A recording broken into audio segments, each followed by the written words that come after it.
चलिए आज की 10 मिनट की वीडियो हम लोग क्या बात करने वाले हैं, राजभाषा और आपातकाल के बारे में बात करेंगे। और बहुत महत्वपूर्ण है मेरे भाई, याद रखिए आपातकाल से सबसे ज्यादा प्रश्न आते हैं आपके, कहीं से आते हैं तो आपका आपातकाल है। क्यों आपातकाल से महत्वपूर्ण है आपको पता है, जब 1975 वाला जो आपातकाल लगाया गया था उसके कुछ ग्राउंड्स हैं जिनको लेकर के बहुत ज्यादा चर्चाएं होती हैं। और अभी आपने देखा कि जून में कौन सा दिन, मुझे बताइए जरा, कि जिसे हम लोगों ने नहीं मतलब सरकार ने आपातकाल के लिए ब्लैक डे के रूप में घोषित किया है, बताना मुझे जरूर, ठीक है। डे कौन सा? चलिए पहले प्रश्न की ओर चलते। पहला प्रश्न क्या कह रहा है, भारतीय संविधान के किस वर्ष देवनागरी लिपि में निम्नलिखित में हिंदी को संघ की राजभाषा बनाया गया था? ठीक, संघ की राजभाषा बनाई गई है हिंदी, उसके बारे में बात कर रहा है। हिंदी के बारे में बात कर रहे हैं, देवनागरी लिपि। आपको पता है कि हिंदी की जो लिपि है वो देवनागरी है, ऑफिशियल लैंग्वेज की बात करता है। तो 1949 की बात है, वो 1949 की बात है, याद रखेंगे। 1949 की बात है, याद रखेंगे आप लोग, बहुत महत्वपूर्ण है। 2024 CHSL का क्वेश्चन है, इसलिए भी इंपोर्टेंट है। चलिए यहाँ पे आपको आर्टिकल दिख रहा होगा 350A, ये किससे डील करता है, यानी किससे जुड़ा हुआ है, आपको बस इतना बताना है। तो याद रखना, जो हम लोग की प्राथमिक स्तर पर जो लैंग्वेज होती है, यानी प्राइमरी लेवल पर जो लैंग्वेज होती है ना, उसमें फैसिलिटी देनी है, एजुकेशन। तो क्या करना, प्राथमिक स्तर पर मातृभाषा शिक्षा सुविधा करानी है, ठीक। ये याद रखना महत्वपूर्ण है। कुछ ऐसे ही प्रश्न है जिन्हें आप जल्दी जल्दी करेंगे तो ज्यादा अच्छा रहेगा। आज की वीडियो में थोड़ा सा हम लोग बोर्ड खाली करना है, इसलिए 10 मिनट की वीडियो हो सकता है कि 8 में मिले आपको। चलिए ये इंपोर्टेंट है, जहां पर हम बात करते हैं कि जब आपके आपातकाल लगता है तो आपातकाल लगाने के लिए 3 ग्राउंड होते हैं, ठीक? आपातकाल लगाने के लिए 3 आपके प्रावधान होते हैं, 3 तरीके से लग सकता है। आर्टिकल होता है 352, आर्टिकल होता है 356, एक आर्टिकल होता है 360। अब देखो, ये जो होता है राष्ट्रीय आपातकाल होता है, ये आपका राज्य आपातकाल होता है या फिर राष्ट्रपति शासन बोलते हैं। ये आपका वित्तीय आपातकाल होता है। वित्तीय आपातकाल भारत में आज तक कभी लगा ही नहीं है। राष्ट्रीय आपातकाल आपका 1975 मतलब 3 बार लगा है भारत में। ये तो अभी भी कहाँ पे चल रहा है, मणिपुर के अंदर अभी भी लगा हुआ है, तो ये याद रखेंगे आप। चलिए यहाँ हमसे क्या पूछा यार, उस प्रश्न के बारे में पढ़ते हैं, थोड़ा सा समझने का प्रयास करेंगे, फिर बताएंगे। The sixth right guarantee by article 19 can be suspended on the ground of. अच्छा ये पूछा, देखो आपके 19 के अंदर आपके राइट टू स्पीच वगैरह दिए हैं, आपके 6 फंडामेंटल राइट्स यानी गारंटी किए जाते हैं। तो इनमें से कौन कौन से हैं जो आपके सस्पेंड हो जाते हैं, किसके टाइम पे, किसके टाइम पे, किसके टाइम बोलते हैं? इमरजेंसी के टाइम पे। बहुत बढ़िया। कहाँ से लिया हमने ये प्रोसेस? ये मैंने फर्स्ट चैप्टर के अंदर बताया था आपको, जब सेकंड हम पढ़ रहे थे सोर्सेस ऑफ इंडियन कॉन्स्टिट्यूशन, उसमें मैंने बताया था कि सस्पेंशन ऑफ फंडामेंटल राइट। देखो अब वो सॉरी, इमरजेंसी की हम बात करें तो इमरजेंसी तो हमने कहाँ से ली थी मेरे भाई? इमरजेंसी हमने ली थी हमारा 1935 के एक्ट से, लेकिन बाकी वो चीज हमने कहाँ से ली, जल्दी बताना। चलिए तो युद्ध में बिल्कुल भाई, युद्ध के टाइम पे हो जाएंगे सस्पेंड, और बाहरी आक्रमण के टाइम पे हो जाएंगे। आर्म्ड रिबेलियन, ये शब्द आपका जोड़ा गया था 44th अमेंडमेंट से, क्योंकि इससे पहले इंटरनल डिस्टर्बेंस इसे हटा दिया गया था। ये इंटरनल डिस्टर्बेंस हटाया गया था क्योंकि इस ग्राउंड पर ही 1975 में लगी थी, तो याद रखना। आंतरिक गड़बड़ी हटा दी गई, तो सशस्त्र विद्रोह जोड़ा गया था, लेकिन ये 44 संविधान संशोधन से। तो स्टार्टिंग के दोनों हो जाएंगे, यानी फर्स्ट और सेकंड आपकी इसका आंसर है। याद रखोगे, रख लेना, बिल्कुल इंपोर्टेंट है, याद रखना इंपोर्टेंट है। चलिए चलिए अगर हम बात करेंगे कि युद्ध या बाहरी आक्रमण के आधार पर घोषित आपातकाल के दौरान निम्नलिखित में से कौन सा अनुच्छेद निलंबित नहीं किया जाता? देखो बाकी सारे आपके अनुच्छेद निलंबित कर दिए जाएंगे, फंडामेंटल राइट सारे के सारे सस्पेंड कर दिए जाएंगे, जो 12 से 35 हैं। लेकिन इनमें कुछ 2 आर्टिकल हैं जो नहीं किए जाते हैं, एक 20 है और एक 21 है। ये याद रखना बहुत महत्वपूर्ण है। ये क्यों नहीं किए जाते? क्योंकि ये जीवन से जुड़े हुए आर्टिकल्स हैं, और आपका ये CGL में पूछा गया 2024 का क्वेश्चन है, बहुत महत्वपूर्ण है। 30-32 ये तो नहीं है, ये 14-15 ये भी नहीं है, ठीक है। याद रखना आपका कौन सा होगा, 20 और आपका 21। बहुत बार पूछा गया क्वेश्चन है ये, अलग अलग एग्जाम में अलग अलग तरीके से पूछा जाता है, याद रखना बहुत महत्वपूर्ण है, बहुत महत्वपूर्ण।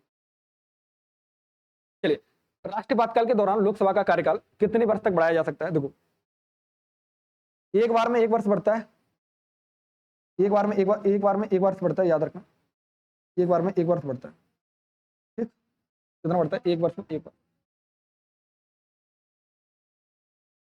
और आपातकाल अगर स्टार्ट हो गया तो कितने बाद हट जाता है? तो याद रखना 3 साल बाद उसे, मतलब 3 साल तक आप कंटिन्यू लगा सकते हैं, फिर उसे हटाना पड़ेगा, ठीक है। फिर आप चाहें तो लगा सकते हैं, और हटाने के लिए प्रेसिडेंट अगर कर दें तो प्रेसिडेंट से हटा भी सकते हैं, ठीक है। और अगर सिंपल मेजोरिटी से पास कर दिया जाए तो भी हटाया जा सकता है लोकसभा के द्वारा, ये भी याद है। भारतीय संविधान के किस अनुच्छेद में उल्लेख किया गया है कि बाहरी आक्रमण और आंतरिक अशांति में राज्यों की सुरक्षा करने के लिए, हाँ देखो राज्यों में अगर बाहरी अशांति की वजह से हो रहा है तो ये आर्टिकल आपका 355 355 में आपका इमरजेंसी तो लगता है, लेकिन इसमें क्या सरकार नहीं गिरती है, जो राज्य की सरकार होती है। लेकिन अगर 356 के अंदर लगता है उसमें सरकार गिर जाती है, और उसका सारा का सारा कौन संभालता है? केंद्र से चलता है, ठीक है। और यहाँ पर पावर नहीं रहती है, केंद्र संभालता है, लेकिन यहाँ पर सरकार नहीं गिरती है, ये याद रखना, थोड़ा सा अंतर है। कभी कुछ ऐसा लगे जो आपको समझ नहीं आया तो पूछ लिया करिए, ठीक है, बता दिया करिए। Which of the following is the most controversial article of Indian Constitution provided president rule any state? तो कौन सा है वो? 356 है, मैंने बताया था 356 है ये, जिसकी वजह से हमारा प्रेसिडेंट रूल लगता है आपके राज्यों में, तो ये आपको याद रखना है 356। चलिए, यदि राष्ट्रपति राज्यपाल की रिपोर्ट से संतुष्ट है तो वह अनुच्छेद 356 के तहत राष्ट्रपति शासन की घोषणा कर सकता है, लेकिन ऐसी उद्घोषणा प्रारंभ की कितने अवधि तक लागू होती है? तो ये याद रखना, ये 6 अवधि तक लागू हो सकती है, ठीक है, 6 मंथ तक आपकी चल सकती है।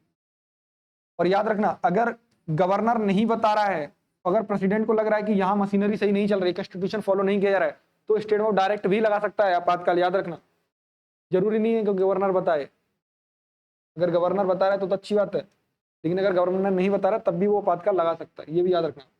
ये सीपीओ का क्वेश्चन है, इंपोर्टेंट है। भारतीय संविधान के अनुच्छेद 360 के तहत निम्नलिखित में से किस प्रकार के आक्रमण की घोषणा की जाती है?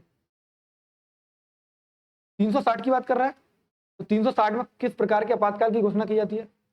आपातकाल, फिर भाई ये बताइए, इमरजेंसी की बात कर रहे हैं तो 360 में तो फाइनेंशियल इमरजेंसी है भाई, वित्तीय आपातकाल है।